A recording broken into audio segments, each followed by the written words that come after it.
My brother-in-law enjoys being a jerk and insulting others, saying he's just being honest, but now he's crying wolf after he got verbally slapped out of all our family outings by my wife. Posted by you/thrower_annoyingbull. This is a throwaway account, as I have work colleagues on my main account that I don't want knowing about my family drama, and the spelling will be rubbish because I'm fuming right now. Obligatory note, all names have been changed. So, for the backstory, I, 36F, am married to the love of my life, K, 36F. We met when we were 17. She was out and proud, while I was still in the closet, so we didn't start dating until I came out at 21. We got married in 2019 and have an adopted 4-year-old son, Jack. This becomes relevant in a minute. My sister, Sarah, 27F, has a long-term boyfriend, Steve, 28M, who the family cannot stand. They've been together for 8 years, and the whole family has hated him from the first time we met him. He is rude, obnoxious, arrogant, and an all-around crappy human being. He's the type who claims he's just honest, but if someone is honest back to him, he flips out and sulks like a toddler. In fact, my toddler is better behaved than he is. He isn't abusive to Sarah and doesn't direct these comments toward her, it's just the rest of us. He's actually a good partner to her and treats her well, which is his one redeeming quality. My dad and Kay hate him the most and will do anything to avoid him at family gatherings. Kay usually just ignores him and brushes off anything he says to her, as she doesn't like conflict. However, there have been a few occasions when she's said something back, but it's usually in a joking manner, which amuses my dad to no end. My mom is a peacemaker and will do anything to avoid drama, so she just changes the topic whenever he starts. But she and my grandparents all hate him just as much as the rest of us. Sarah is the only one who obviously doesn't hate him. Our son's birth mother, Tess, was Kay's best friend, who sadly died in 2021. This was a real shock, as she had an underlying heart condition that she didn't know about. She simply went to sleep one night and never woke up. Jack had been left alone in his cot all day, screaming for his mum, before Kay got worried that Tess wasn't answering her texts, and went to their house to check on her. She found Jack in his cot and Tess in her bed. We adopted Jack because no one in Tess's family was in a position to take him in. We raise him as our own, but he knows who Tess is. Obviously, this is a very sensitive topic for Kay, as it was so traumatic for her and Jack. Now, onto what happened last weekend. It was the anniversary of Tess's death on Saturday, so Kay, Jack, and I went to visit her grave. Kay is always quiet after visiting her, and this time of year is especially hard for her. On Sunday, we had a family gathering at my parents' house. These happen every couple of months as a way for everyone to catch up. At first, nothing was out of the ordinary. Kay and my dad were off to the side talking as usual, though I could see that Kay was obviously struggling. My dad and she went for a walk so she could clear her head, something they've done before, so nothing unusual. However, Steve had an issue with this and asked why they had left and why he wasn't invited to walk with them. I explained about Tess and said Kay just needed a minute. This wasn't good enough for Steve, though, and he said she should have gotten over it by now. At this, my granddad, who is naturally a very quiet guy, said that his best friend had died over 20 years ago, and he still had days when he missed him so much it hurt. You don't just get over something like that. Steve shut up after that. Kay and my dad came back, and she was in a much better mood. We all sat down at the table for our late lunch and started chatting. Everything was fine at first until Steve started trying to intrude into Kay's conversation with my granddad. When it was obvious they weren't going to include him, he very loudly stated, "This is bullcrap. She's getting all the attention from everyone because her friend died 3 effing years ago. Get over it, for F's sake. We're all sick of hearing about it."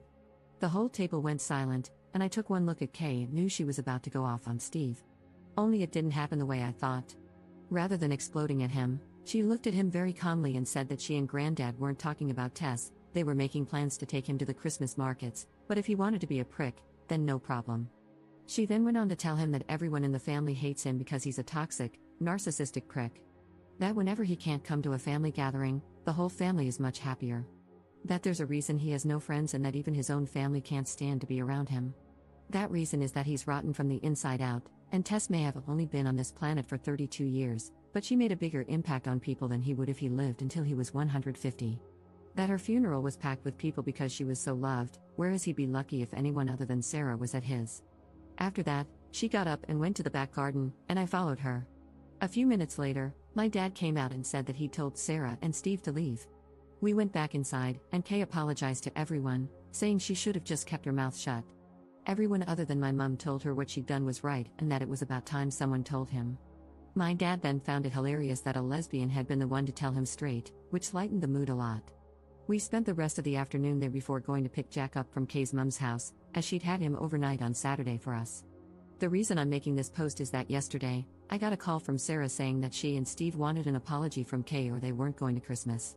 When I reminded her that we wouldn't be at Christmas either, as it's our year to spend it with Kay's mum, so it made no difference to us, she got really upset. She said she wanted an apology because Kay was way out of line. I said she wasn't and that I wouldn't even contemplate asking her to apologize because I agreed with everything she said, and so did everyone else there. She ended the call, and I just went back to work. Then today, my dad called me and asked if Kay's mum would mind a few more for Christmas, as he was refusing to spend it with Steve. So, he and my granddad needed somewhere else to go. Apparently, after Sarah had called me, she called Mum and started ranting. My mum told my dad to get Kay to apologize, which he refused, and they had an argument. My dad has now decided he's done with Steve, even if it affects his relationship with Sarah. He's not having it anymore.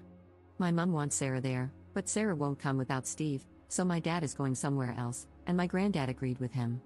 I texted Kay's mum, and she said they were welcome, so now my mum is furious and saying that my dad and Kay are ripping the family apart.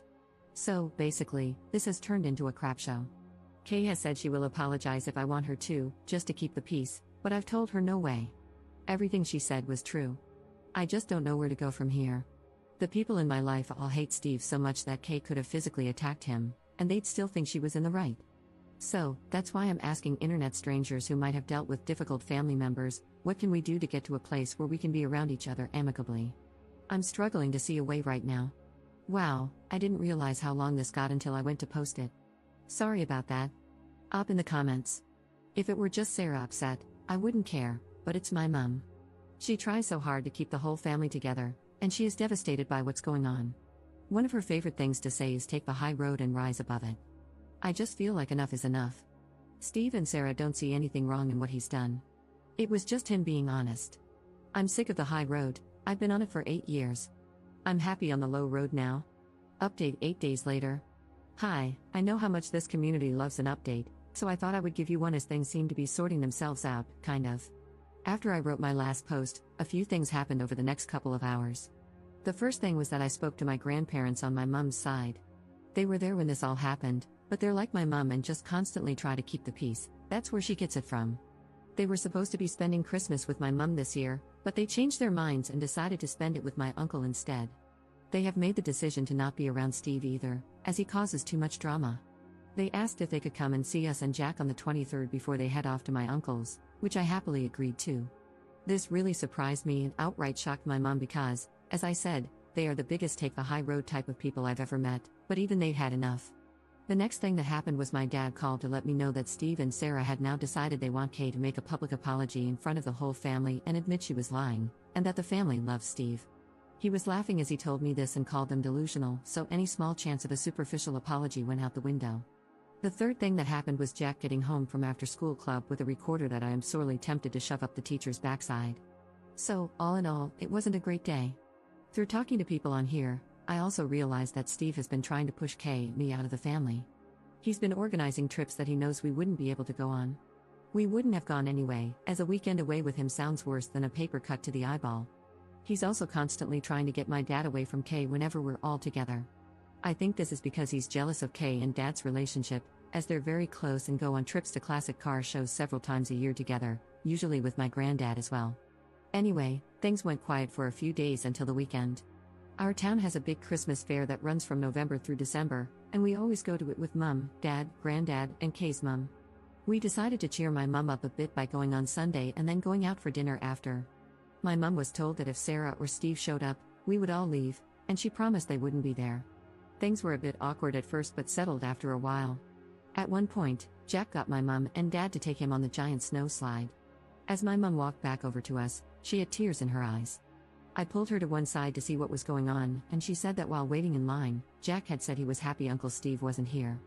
When my mum asked why, he said that Uncle Steve was a bad man. My mum tried to say he wasn't, but in typical stubborn 4-year-old fashion, he argued and said he'd learned in school that people who say mean things all the time are bad people, and Uncle Steve says mean things all the time, so he's a bad man, and he didn't like him. There had been a case of bullying in his class a few weeks ago, and the teacher had done a lesson on how wrong bullying is, so I think that's where this came from. This finally broke through to my mum. If even a 4-year-old can see what a horrible prick the man is, then she had to as well. She said she felt stuck because she hated Steve and agreed with everything Kay has said, but she loves Sarah and doesn't want to isolate her. I told her I would always be there for her, but I wasn't putting myself, Jack, or Kay through being around Steve again, and she needed to think about what she wants, not what I want, or Dad, or Kay, or Jack, or her parents, or Sarah, or Steve, but what she wants. She went quiet and then said that Kay's mom had told her she was welcome at hers for Christmas if she wanted to and that she could decide on Christmas Day if she wanted. Kay's mom would save her a plate. We went back to the group, and a little while later, I saw Mom and Kay's mom having a deep discussion while walking behind us. Neither will say what they talked about, but Mom seemed a bit happier after their talk. They have also been talking since, as yesterday my mom told me that she will be coming to Kay's mom's for Christmas, and they've been talking about going shopping together next week. When Mom told Sarah after calling me, Sarah predictably lost her mind and said Mom was choosing us over her.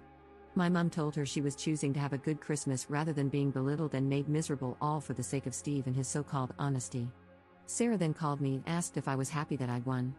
She then did the unforgivable and used a few homophobic slurs toward me and Kay and called Jack the product of a WH-re.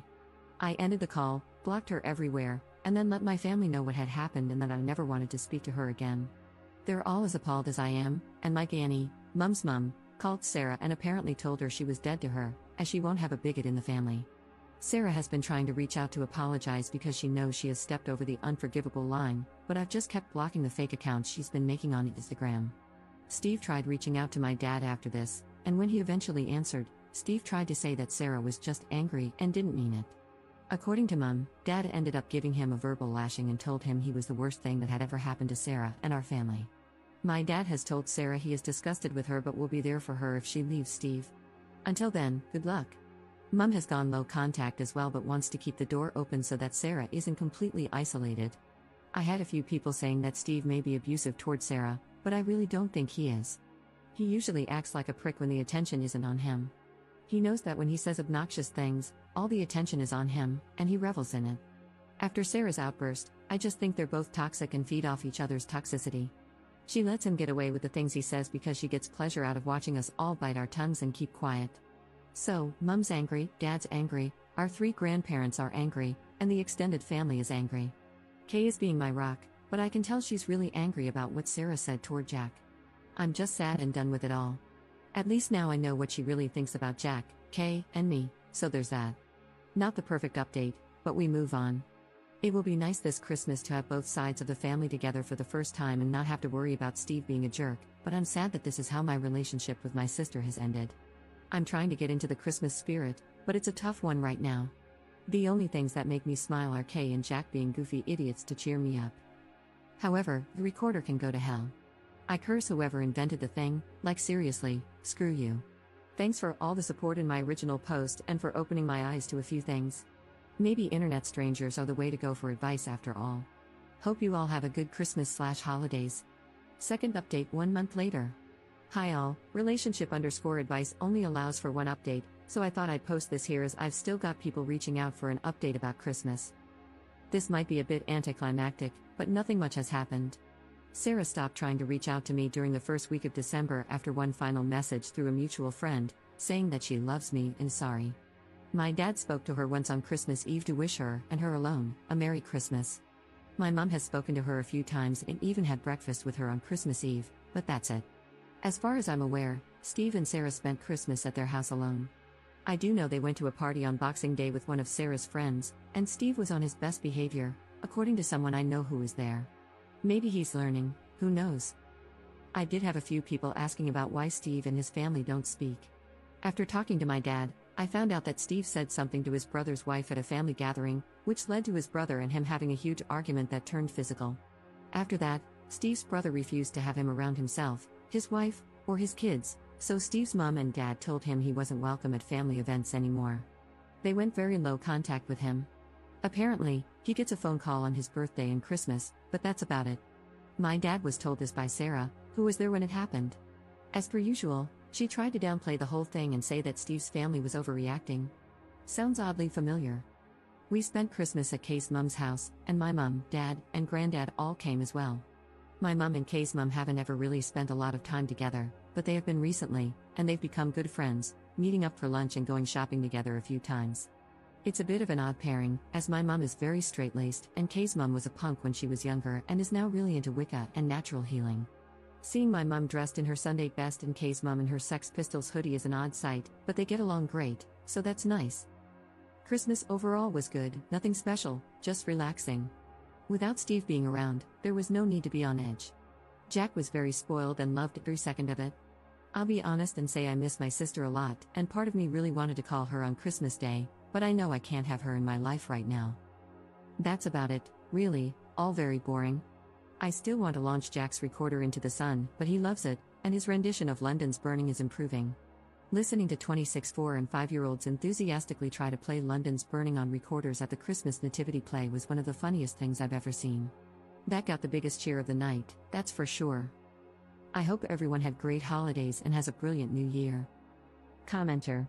This is not a recommendation, however, a dog can really do a number on a recorder. Great chew toy, just saying. Ops response. Funny you should say that. We have been offered a rescue puppy that will be ready in a few weeks, so if we get one, he or she could solve our problems.